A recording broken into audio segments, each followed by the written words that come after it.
semua, kami dari kelompok 6 akan membahas tentang investasi asing langsung atau FDI dan investasi portofolio. Kami mahasiswa Universitas Kristen Indonesia yang terdiri dari Devanti Julia, saya sendiri, kemudian ada Diki Febrianto, Regina Raja Guguk, dan Ruth Immanuela.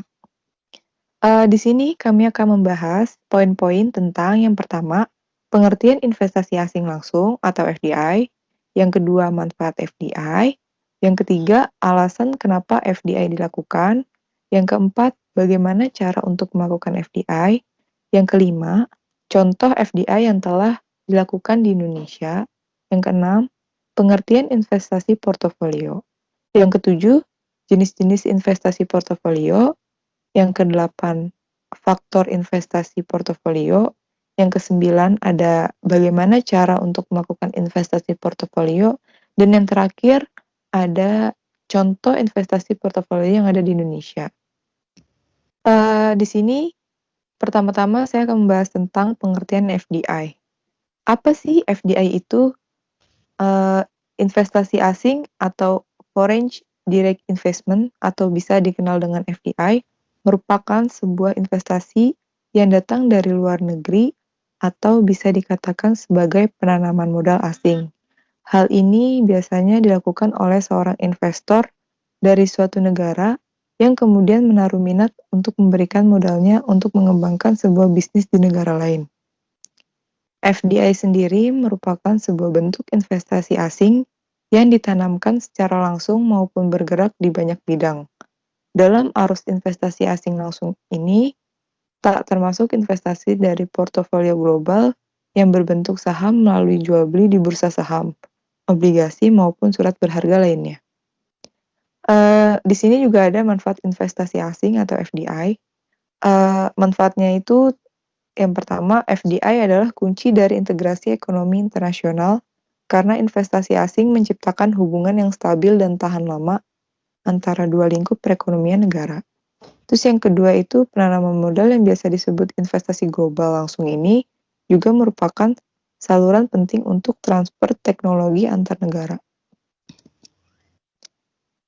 Penanaman modal asing juga memungkinkan perusahaan dalam negeri untuk mempromosikan produknya ke pasar internasional karena telah terbuka akses ke pasar asing.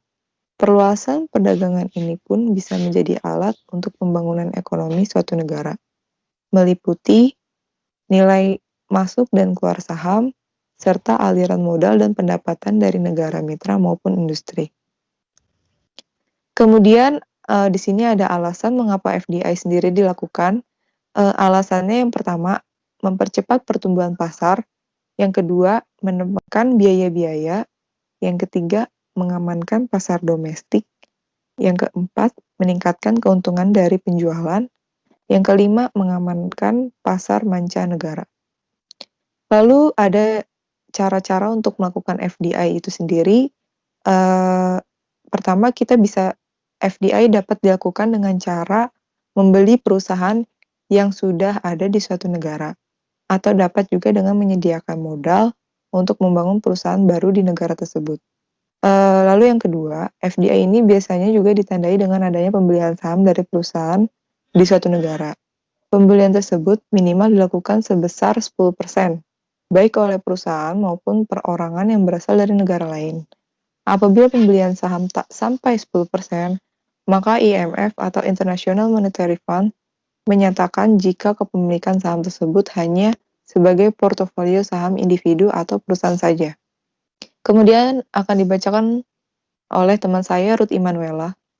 Cara lain untuk melakukan investasi asing langsung juga biasanya berupa pembelian atau pembangunan konstruksi pabrik serta pembelian tanah oleh investor asing.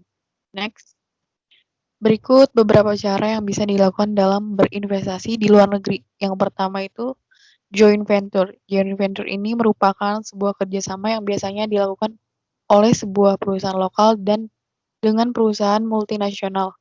Hal tersebut biasanya dilakukan oleh sebuah persekutuan yang berbadan hukum dengan mengkombinasikan berbagai sumber daya yang ada di masing-masing perusahaan demi sebuah tujuan tertentu. Joint venture ini memiliki beberapa keunggulan dan juga kelemahan. Next. Keunggulannya itu yang pertama, perusahaan lokal yang menjadi partner umumnya lebih memahami dan mengetahui kebiasaan, adat istiadat, serta lembaga kemasyarakatan yang ada di lingkungan setempat. Yang kedua, akses menuju pasar modal di negara tuan rumah bisa diperkuat melalui hubungan serta reputasi yang dimiliki oleh partner lokal. Yang ketiga, partner lokal mungkin memiliki teknologi yang lebih cocok untuk lingkungan di negara tersebut. Dan juga kelemahannya itu yang pertama, juga jika keliru dan gegabah dalam memilih partner maka bisa menaikkan resiko yang nantinya akan dihadapi. Yang kedua, bisa saja terdapat pandangan yang berbeda antara partner lokal dan perusahaan.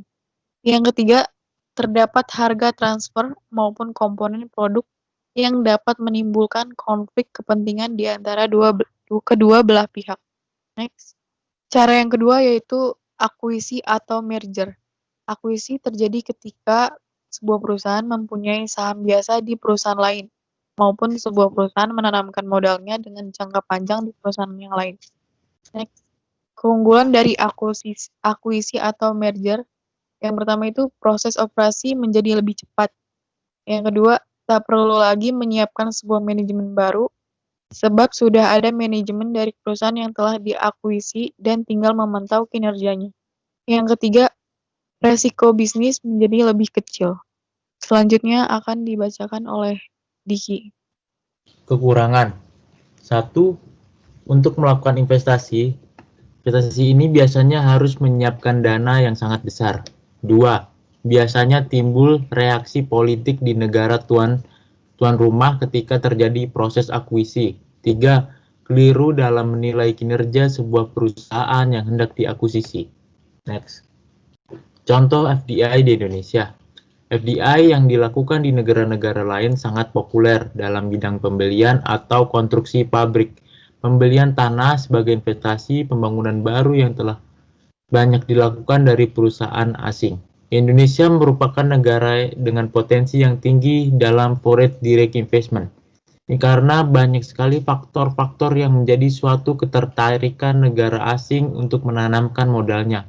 Biasanya, faktor-faktor tersebut yang sangat dikenal adalah biaya yang murah, bisa dicapai di Indonesia oleh pihak asing.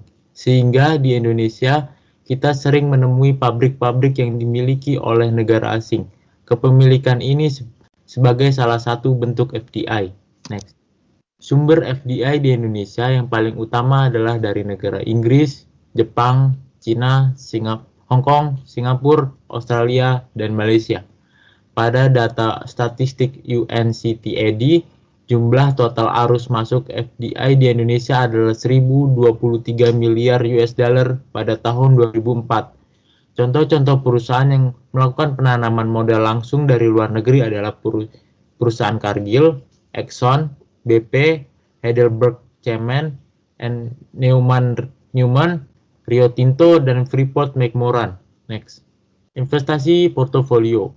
Portofolio berarti sekumpulan investasi.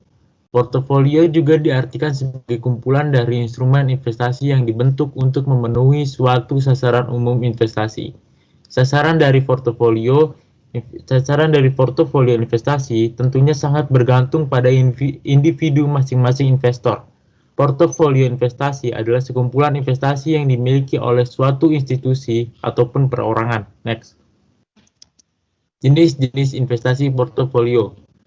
1. Portofolio konservatif. Portofolio resiko moderat dan sebagai konsekuensi keuntungannya rendah, yang terdiri dari pinjaman jangka pendek, obligasi, dan instrumen lainnya dengan resiko minimum. Next. Selanjutnya dibacakan oleh Regina. Portofolio agresif. Portofolio tinggi risiko dan hasil tinggi yang terutama terdiri dari saham. Portofolio tersebut dijalankan oleh investor sendiri yang bersedia untuk mengambil risiko dan psikologis yang stabil terhadap fluktuasi besar. Portofolio moderat. Portofolio moderat adalah portofolio yang seimbang dan biasanya terdiri dari aset yang tinggi hasil dan berpenghasil rendah, namun pada saat yang sama hasilnya bisa diandalkan. faktor investasi portofolio. Yang pertama itu adalah modal atau kapital. Besar kecilnya modal yang kamu miliki tentu akan berpengaruh terhadap portofolio investasi yang diambil. Semakin kecil modal, maka tentunya akan semakin kecil juga kesempatan untuk melakukan mendiversifikasikan investasimu. Selain itu, terdapat batasan dalam pembuatan portofolio sesuai dengan dana yang dimiliki. Yang kedua itu tujuan atau objektif. Tujuan melakukan investasi, tujuan memiliki properti, tujuan mempunyai saham, dan tujuan membeli obligasi. Yang ketiga itu adalah profil risiko. Untuk investor moderat, ini merupakan investor memiliki toleransi terhadap risiko yang lebih tinggi asalkan keuntungan yang didapatkan sepadan sesuai dengan risikonya. Untuk konservatif, biasanya akan berinvestasi dalam instrumen investasi yang pengembalian memiliki jangka panjang. Sementara untuk tipe agresif, biasanya mereka lebih menyukai tantangan dan menyukai spekulasi mengenai investasi yang memiliki risiko yang tinggi. Cara untuk melakukan investasi portofolio. Yang pertama itu adalah menentukan kebijakan investasi. Dan yang kedua, analisis sekuritas. Yang ketiga, pembentukan portofolio. Yang keempat, melakukan revisi portofolio. Yang kelima, evaluasi kinerja portofolio. Selanjutnya itu adalah contoh investasi portofolio yang ada di Indonesia. Investasi portofolio melibatkan pembelian surat berharga di pasar modal. Jika investor Amerika Serikat membeli saham perusahaan di Bursa Efek Indonesia, itu adalah contoh investasi portofolio asing. Tujuan investasi adalah untuk mendapatkan pengembalian baik berupa capital gain, dividen, atau kupon. Surat berharga dapat bervariasi antara negara dan tergantung seberapa maju pasar modal di masing-masing negara. Di Indonesia, misalnya, pasar modal relatif belum berkembang sehingga jenis instrumen juga relatif sedikit. Di Indonesia, favorit investor asing adalah surat utang pemerintah dan saham karena keduanya liquid. Kepemilikan mereka di kedua instrumen mencapai lebih dari 20%. Sementara itu, investasi asing instrumen alternatif seperti reksadana, ETF, dan obligasi koperasi relatif kecil. Ketika investor asing membeli surat utang pemerintah Indonesia, mereka berharap memperoleh pengembalian berupa capital gain dan kupon. Sementara itu, jika mereka membeli saham, mereka berharap memperoleh capital gain dan dividen. Karena melibatkan dua mata uang berbeda, investasi asing juga melibatkan risiko nilai tukar, yang mana mempengaruhi pengembalian yang direalisasikan. Definiti.